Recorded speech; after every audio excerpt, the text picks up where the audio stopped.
The disappearance of the Minoan civilization. On the island of Crete, in the eastern Mediterranean, there exists a palace so vast and so intricately designed that ancient Greeks believed it housed a labyrinth, a place so confusing that those who entered could never leave. Today, the ruins of Knossos still stretch across 22,000 square meters, their painted walls faded but legible, their grand staircases descending into darkness. Yet the civilization that built this marvel, that painted dolphins on its walls, that traded across 3 continents, that constructed the first great cities of Europe, vanished so completely and so swiftly that it left barely a footprint in the historical record. For centuries, the Minoan people were lost entirely, forgotten as though they had never existed at all. We know them now only because archaeologists rediscovered their ruins in the 20th century. But their disappearance remains one of history's most haunting questions. How does an advanced civilization, one that had dominated the Mediterranean for over 1,000 years, simply cease to be? The Minoan civilization emerged around 3000 BCE on the island of Crete, during a period when most of continental Europe was still sparsely populated and fragmented. They built a society of unprecedented sophistication, one without fortified walls, without a standing military, without the kind of hierarchical bureaucracy that would later define ancient Egypt and Mesopotamia. Instead, they created something perhaps more remarkable: a merchant culture, a civilization built on trade, on art, on the worship of a goddess figure whose exact nature remains mysterious even now. At its height, between 1700 and 1450 BCE, Minoan civilization held sway over the Aegean Sea. Their ships, sleek, practical vessels designed for commerce rather than war, carried wine, oil, pottery, and textiles to Egypt, Syria, Turkey, and the shores of mainland Greece. In return, they brought copper, tin, and precious stones. Theirs was a world of international commerce, of cultural exchange, of a kind of cosmopolitan sophistication that wouldn't be seen again in Europe for another 1,000 years.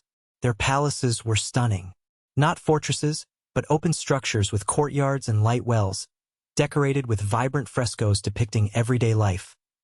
Women in elaborate dresses at religious ceremonies, young men performing acrobatic feats with bulls, priestesses making offerings, dolphins leaping through stylized waves. The palaces served as centers of religion, administration, and trade. The largest, at Knossos, had hundreds of rooms organized not in a rigid grid but in what appears to be a deliberately complex arrangement, the source, perhaps, of the labyrinth legend. In these settlements, Minoans developed a form of writing linear A which we still cannot fully decipher. They were skilled potters, creating vessels of such elegance that fragments of Minoan ceramics remain among the most beautiful objects ever produced. They were engineers, building systems of terracotta pipes to bring water to their cities. They were traders and sailors, sending their merchants to the edges of the known world.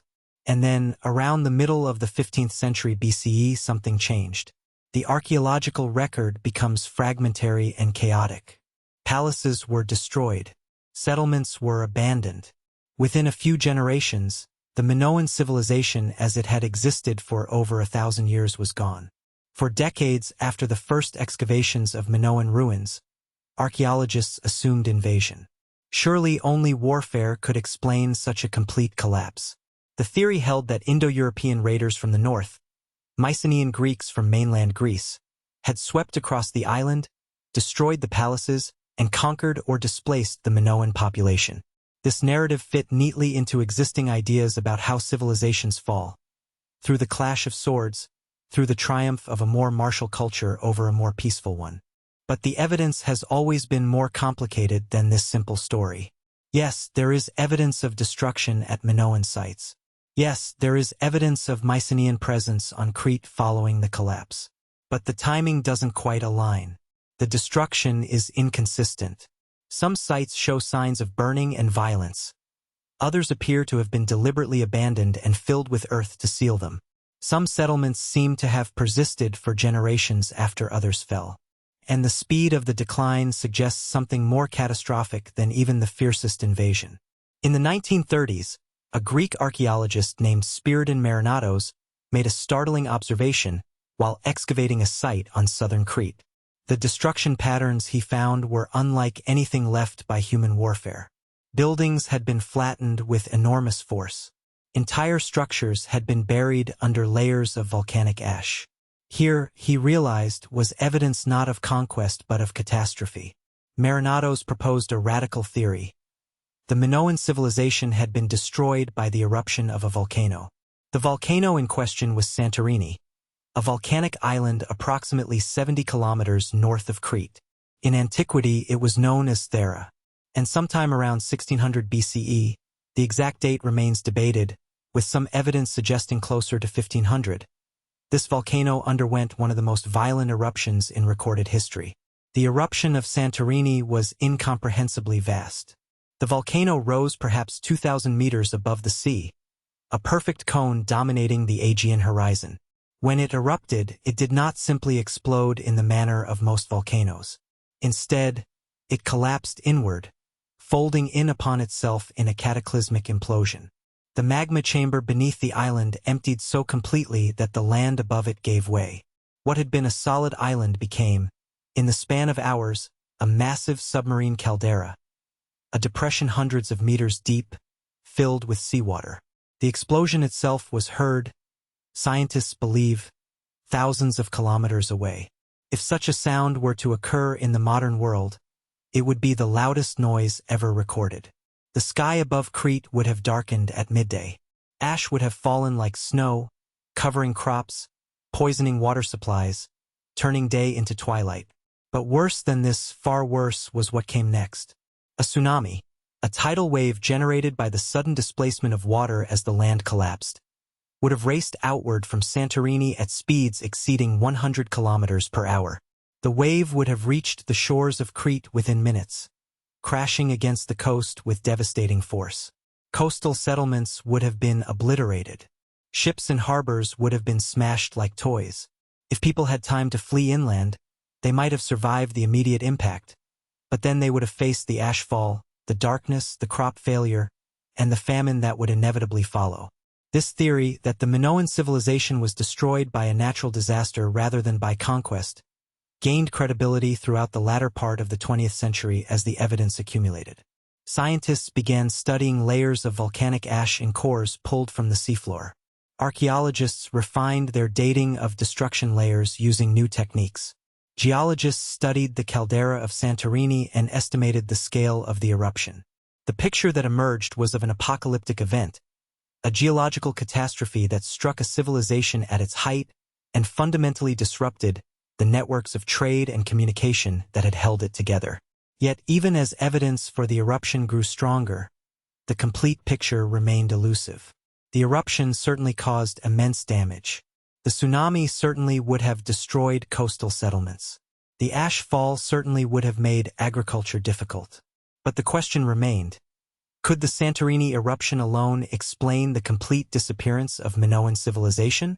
Some Minoan sites, after all, were not destroyed by the eruption. Some showed signs of being deliberately maintained, even restored after the disaster. Some communities appear to have persisted for centuries after the volcano erupted. Meanwhile, mainland Greece, which would have been struck by the same tsunami, covered by the same ash, experienced disruption but not the complete collapse that Crete suffered.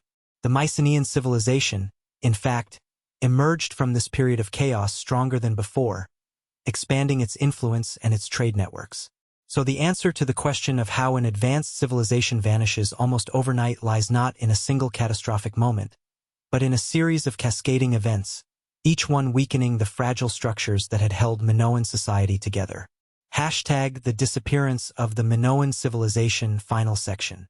The eruption of Santorini in roughly 1600 BCE was not, then, a simple extinction event. It was a trigger, a catastrophe, yes, but one that exposed the hidden fragilities of an interconnected world. Consider what happened in the aftermath. The tsunami destroyed the coastal infrastructure that Minoan traders had built across generations, the ports, the warehouses, the ships themselves.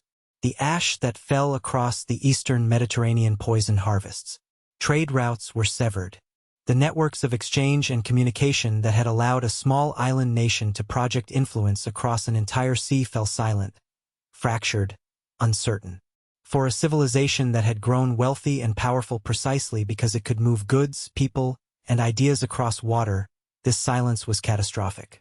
But more than that, the eruption shattered something less tangible. It shattered confidence.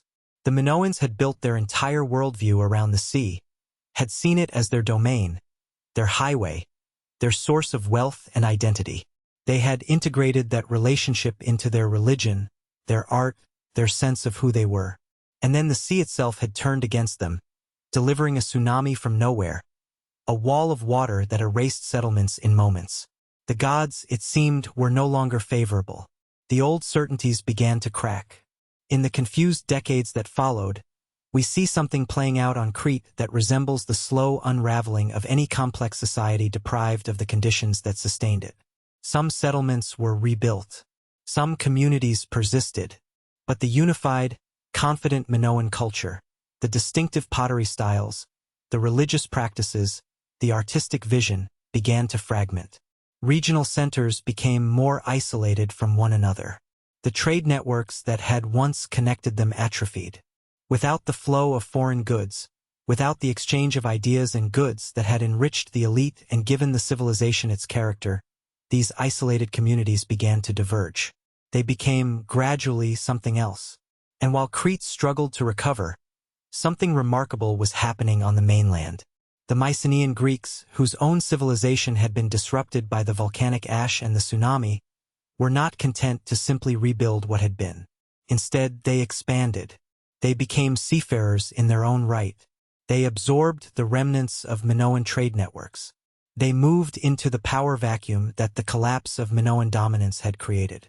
By the time Crete had stabilized enough to consider reasserting itself, the Mycenaeans had already begun their own expansion across the Mediterranean.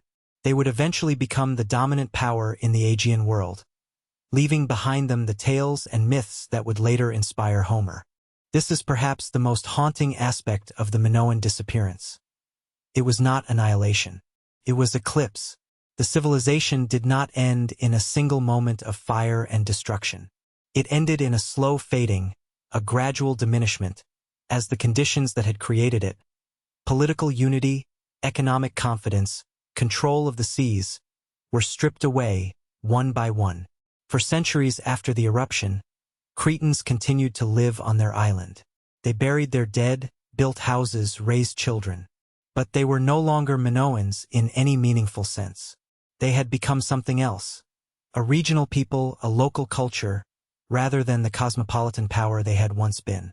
The remains of their civilization lie scattered across Crete still. Knossos itself was eventually abandoned, then buried, then lost to the world for thousands of years until archaeologists uncovered its painted walls and its grand staircases and its mysterious religious symbols. As those artifacts emerged from the earth, the Minoans returned to history, not as the living, thriving civilization they had been, but as a subject of study, a puzzle for scholars to reconstruct from fragments. And yet that reconstruction, incomplete as it remains, tells us something crucial about the fragility of human achievement. The Minoans had created something remarkable. They had built a sophisticated urban culture, networks of trade spanning an entire sea, artistic traditions of stunning beauty. They had developed writing, architecture, religious rituals that would influence the civilizations that came after. In many ways, Minoan Crete was one of the foundations upon which Western civilization would eventually be built. But all of that, the palaces, the trade networks, the unified political and religious culture, depended on a particular set of circumstances. Depended on the sea remaining relatively stable and navigable. Depended on the social structures that held the elite in power remaining unchallenged. Depended on enough confidence in the future that people would continue to invest in elaborate temples and beautiful pottery and overseas ventures. When those circumstances changed, when the earth itself convulsed and changed the world, the civilization that had seemed so stable, so advanced, so permanent, could not adapt quickly enough. Within a few generations, the world that the Minoans had built had vanished. Not completely, not in every detail, but completely enough that by the time the classical Greeks began to write down their own history, the Minoans existed only as legend. As the ancient king Minos, remembered in the myth of the labyrinth and the Minotaur, a figure half remembered, half imagined, a shadow cast by a civilization that had once stood in the light. That is perhaps the deepest lesson that the disappearance of Minoan civilization offers us. We look at our own interconnected world, at our networks of trade and communication, at our cities and our certainties, and we imagine them to be permanent. But the Minoans thought the same. They built for eternity. And yet, within a few centuries, they were gone. Their name forgotten, their greatest achievements buried beneath the ash and rubble of time.